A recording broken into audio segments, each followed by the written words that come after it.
Hi, my name is Devin, and my daughter Jacqueline was diagnosed with schizophrenia in November of 2017, and then later diagnosed with major depression with psychosis, and our psychosis is mood congruent. So this is a second video, a follow-up to a video I did a year ago. I just wanted to share all the good things and findings that we've experienced and share it with anybody that it could help, any person going through this or anyone's child that's going through this. And also if there's something you could share that would help us, we greatly appreciate it. So about a year ago, Jacqueline started on antipsychotics, and this was to diminish the positive symptoms of schizophrenia or psychosis, her voices, the intrusive thoughts, and seeing things, really distracting. So an antipsychotic was the first thing that we needed to do. She started on aripiprazole, and that didn't work so great. She tried it only for about 3 weeks, and probably a little premature to get off of it, but there were no benefits and nothing was helping, so just not sure if it worked for her, if it was a high enough dosage. We're not sure, but we got off of it right away. The second antipsychotic was risperidone or Risperdal, and that seemed to work. That took away the positive symptoms. She was no longer hearing things, seeing things, having intrusive thoughts, so we were pretty happy with that. The negatives were that she was feeling what she called foggy brain. She felt like the medication dumbed her down and she couldn't concentrate, not enough to read a book or to calculate a math problem. That was really tough. She didn't feel like herself, and she became really quiet, which was sad and hard to watch. Also, she put on 30 pounds in about 3 months, which was crazy. Her entire body just experienced like this uptick of weight, and she just had stretch marks everywhere. The least thing that we had to worry about, really, I mean, that was a small price to pay. But the reason why we stopped risperidone was because she was increasing it. As her symptoms were getting worse, the doctor just kept increasing the dosage, and that was really scary to us because the side effects are permanent, and those side effects include like muscle spasms and jerkings that don't go away even when you stop the medication. So with every increase, it was just a scary notion of thinking that it could lead one day into that, and we weren't willing to go there. So if we could avoid it, let's try a new antipsychotic. So that's where Latuda comes in. Latuda has been fantastic. It's the third antipsychotic that Jacqueline's tried, and it's been amazing, truly. I would say 2 weeks into trying Latuda, I one day heard singing and whistling, and was wondering who was in my house that was whistling and singing, and it was Jacqueline. For the first time in 2 years, she was herself. She's starting to laugh again, just lighthearted. She could concentrate. She really kind of bounced back. It was pretty amazing to watch.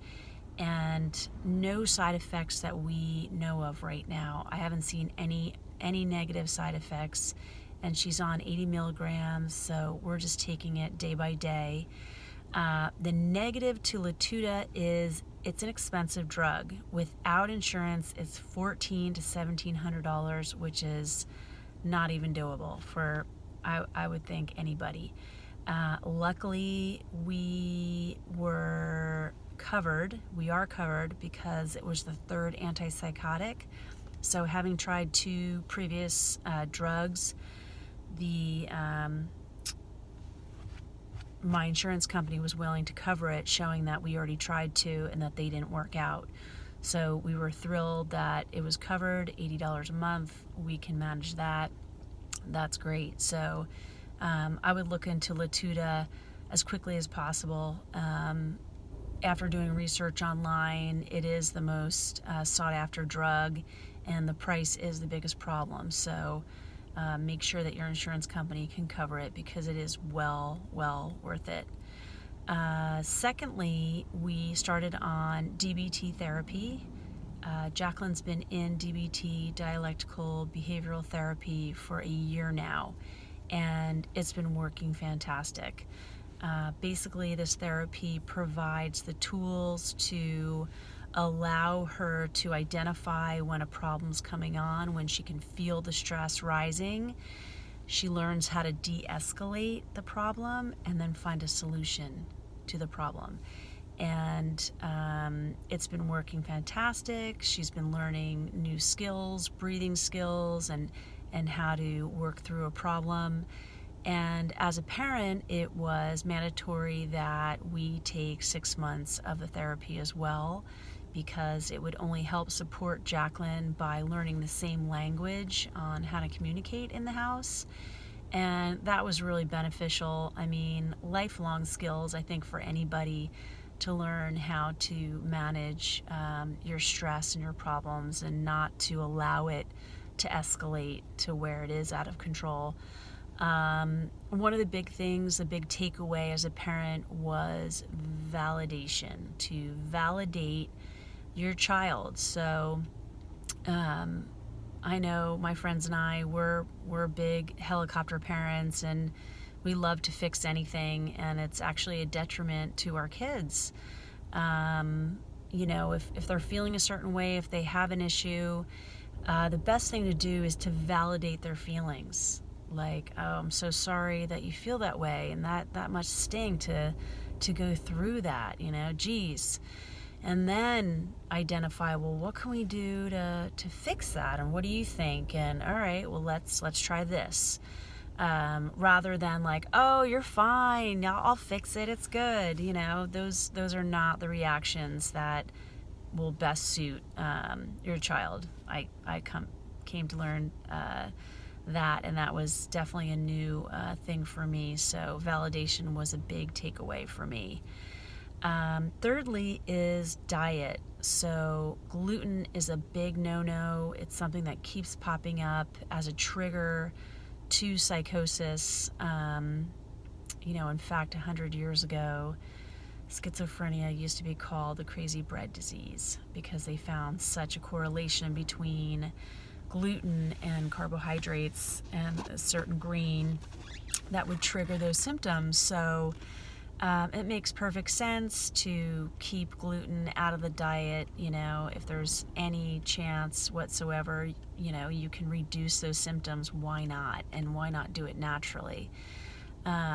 So we've been on a gluten-free diet. It's been easy enough. There's so many choices and options now, it's ridiculous. And there's even decent pastas that taste good. So there's ways to do it, and it's certainly worth it. And then lastly is vitamins. There's definitely deficiencies with people with psychosis, and it seems to be fish oil, vitamin D, and zinc are big ones that are deficient. So I have supplements for those, as well as A through C and E, and I even throw in a few more anti-anxiety medicines and supplements that might help. I figure, why not, if it's going to help heal, because the medications are just band-aids, and I want to help rebuild neurons and neurotransmitters and any kind of cell regeneration I can to help Jacqueline recover and get through this. So it's all possible. I feel like so much of it's been working. I can't imagine if we weren't doing this, what would happen. I feel like we're stopping schizophrenia in its tracks. I feel like we're keeping that disease from getting full-blown and taking over our daughter's life and mind. And I feel like we're doing a pretty good job. So we've had some ups and downs. We had a suicide attempt 6 months ago when a boyfriend broke up with her, and that was really sad and hard, but we got through it. I mean, I don't think there's anything we can't get through, seriously.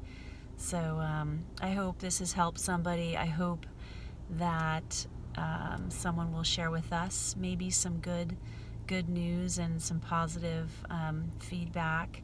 That would be really helpful, and hopefully I have more good things to share in the future. Okay.